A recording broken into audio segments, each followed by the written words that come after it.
Meu nome é Viviane de Mello, sou brasileira, analista judiciário do Tribunal Regional Eleitoral de Minas Gerais, no Brasil, especialista em legislação ambiental, em direito administrativo e em direito médico, bem como mestranda e doutoranda em ciências jurídicas pela Universidade Autônoma de Lisboa, Portugal. Selecionada para participar com o trabalho no 2º Simpósio Internacional sobre Direito Atual na Universidade de Santiago de Compostela, desde já registro ser uma grande honra somar em tão festejado evento. Na oportunidade, parabenizamos todos os pesquisadores, congressistas e, sobretudo, a organização do congresso, do simpósio, e fazemos na pessoa dos doutores Fábio da Silva Veiga e Rubem Miranda Gonçalves e sua brilhante comissão. O trabalho que viemos defender intitula-se Criminologia Genética, Reflexões Jurídicas. O crime e as causas que o norteiam é uma realidade que demanda estudo aprimorado em todos os ordenamentos jurídicos. Pretendemos realizar uma breve reflexão a respeito da eficácia jurídica da genética aplicada à criminologia e, neste contexto, se a análise do perfil genético dos indivíduos interfere de alguma forma na criminologia. Adota-se como recursos teóricos e metodológicos dedutivos a recorrida à legislação e à documentação, bem como ao levantamento bibliográfico específico. O genoma humano é o mote dos avanços da biotecnologia e a descoberta do DNA é de tal relevância que é considerada um grande divisor de águas na história da genética. O admirável mundo novo do genoma humano produz consequências dos mais variados ramos do direito com os quais a bioética é chamada a interagir. Na lição de Littke, a rapidez dos avanços científicos e tecnológicos exigiu que as diversas áreas do conhecimento envolvidas com os fenômenos relacionados ao nascimento, à vida e à morte das pessoas, além das intervenções sobre a natureza, se adequassem à nova realidade. A análise do DNA como estrela guia do projeto Genoma traz em seu bojo a impactante possibilidade tecnológica de se produzir a impressão digital genética. Muitos afirmam até mesmo a assunção de um direito penal genético em que a teoria clássica do crime permanece intacta, porém profundamente influenciada por essas novas tecnologias.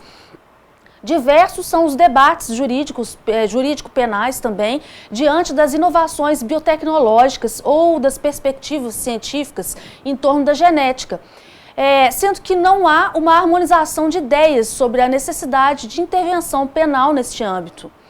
A alvícera dos criminologistas do século XXI é que o aumento do reconhecimento de fatores genéticos e neurobiológicos são igualmente importantes na modelagem do comportamento criminoso. Há quem diga dessa forma que a genética pode ser uma importante base para os estudos da política criminal pós-moderna. Exemplo dessa premissa, é a larga discussão sobre os bancos de perfis genéticos e a utilização de testes de DNA para fins de instrução probatória. Para Bonacorso, a tecnologia da tipagem do DNA revolucionou as ciências forenses, tornando-se um marco divisório tanto para a criminalística como para a medicina forense, à medida em que são capazes de individualizar o sujeito. Há juristas, todavia, que resistem a tais estudos ao argumento de que poderiam implicar em um neolobrosianismo ou em estratificação social a partir da genética. Em outras palavras, significa dizer que tais pensadores se mantêm no propósito de que um possível perfil genético de um criminoso ele não pode ser dissociado de processos psicossociais e estímulos ambientais que possam resultar em um comportamento social integrado e positivo. O que implica dizer que a molécula de DNA não é uma sentença determinista estática. Pois, segundo Dawkins, indubitavelmente o que existe é a interação da carga genética de forma subsidiária a um contexto social, que pode ou não ser favorável à consolidação do suposto perfil criminógeno, o que afasta a concepção lombrosiana de criminoso nato. Reflete-se nesta oportunidade se é justo etiquetar seres humanos como geneticamente condenados a um comportamento criminoso. É justo? Na visão de Cabete, a criminologia genética constitui um verdadeiro retrocesso jurídico-social, pois pode surgir como instrumento direto de seleção e destruição dos excluídos, servindo a contento aos desígnios inconfessáveis do novo modelo. Rocha e Varela advertem que não se pode olvidar que na segunda metade da década de 30 e início dos anos 40, Adolf Hitler conseguiu convencer milhões de pessoas da superioridade da raça ariana, que mais evoluída que as demais, deveria ser a etnia dominante em todo o mundo. Lenz e Nodari defendem que o estudo do homem criminoso não deve considerar apenas as características genéticas. É imprescindível verificar ainda o ambiente em que esteja inserido esse homem. Constatação que reforça a natureza plurima da criminologia que viemos estudar. Não está posta em causa aqui a verdade cientificamente comprovada de que a carga genética representa forte influência nas sociopatias. O que se defende ao ensejo é que as causas da conduta agressiva são influenciadas por comportamentos biológicos altamente complexos, que associados ao meio ambiente em que o sujeito vive, podem ser um fator de estímulo ou de controle do transtorno psicossocial. Tal perspectiva se afina com o artigo 3º da Declaração Universal do Genoma Humano e dos Direitos Humanos, ao prever que o genoma contém potencialidades que são expressas de maneira diferente segundo o ambiente natural e social de cada indivíduo, incluindo o estado de saúde do indivíduo, suas condições de vida, nutrição e educação. Contextualiza-se nesta hipótese, neste festejado simpósio, o conceito transcendente de patrimônio genético apresentado pela jurista portuguesa doutora Estela Barbas, para quem o ser humano é um misto de carga genética e de sociabilidade.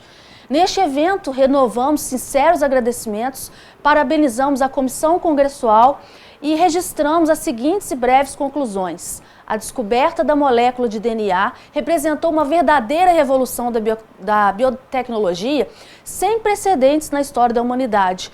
Por fundadas razões e por meio de declaração universal, o genoma humano foi elevado à categoria de patrimônio universal da humanidade, com repercussão nas mais diversas áreas do direito. Os debates jurídico-penais sobre a genética dividem opiniões no século XXI. Há criminologistas que defendem que os perfis genéticos são de importância ímpar na definição e no estudo da conduta delitiva. Por outro lado, há juristas que repudiam o império da genética, ao argumento de que o crime é um processo altamente complexo e que o perfil genético do criminoso não é uma condição estanque, de forma que possa ser afastada de questões multifatoriais, como a cultura, o meio ambiente e os processos psicossociais. Isso significa dizer que, de fato, a predisposição genética não é um fator determinista para fins de criminologia. Lembra-se aqui o caso de Elizabeth Thomas, uma menina britânica que foi adotada em um abrigo juntamente com outro irmão. O grau de psicopatia de Elizabeth e o transtorno psicossocial era de tal monta que resultou no documentário Child of Rage, A Ira de um Anjo, até hoje laboratório para os estudiosos da psicologia e da psiquiatria. Após matar impiedosamente vários animais de estimação e tentar matar seus pais adotivos e irmãos, em 1989, Elizabeth Thomas foi internada em uma casa especializada em tratar de crianças com desordem emocional. A intervenção hospitalar, junto de outros estímulos socioculturais e familiares, sobretudo, promoveu uma resposta psicossocial altamente positiva à indigitada predisposição de uma pessoa que reunia fatores comportamentais para continuar a praticar os instintos de psicopatia. Em outras palavras, a genética e a biologia não podem ser fator de simples etiquetamento determinista.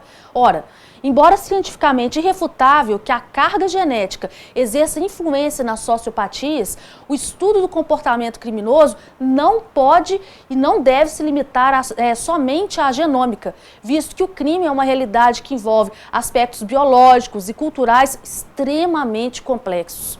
Os avanços da moderna genômica são incessantes e se espalham em todas as áreas do saber humano. Não se rechaça aqui a importância da genética para a criminologia, que é ciência de altíssima relevância e repercussão jurídico-social. Faz-se coro, todavia, aos estudiosos da ciência jurídica que proclamam que a criminologia, enquanto ciência eminentemente interdisciplinar, ela não deve se apartar da antropologia, da psicologia, da sociologia, da bioética e da política criminal, quando do enfrentamento das questões genéticas. É isso que a gente pensa e essa reflexão que podemos angariar desse estudo.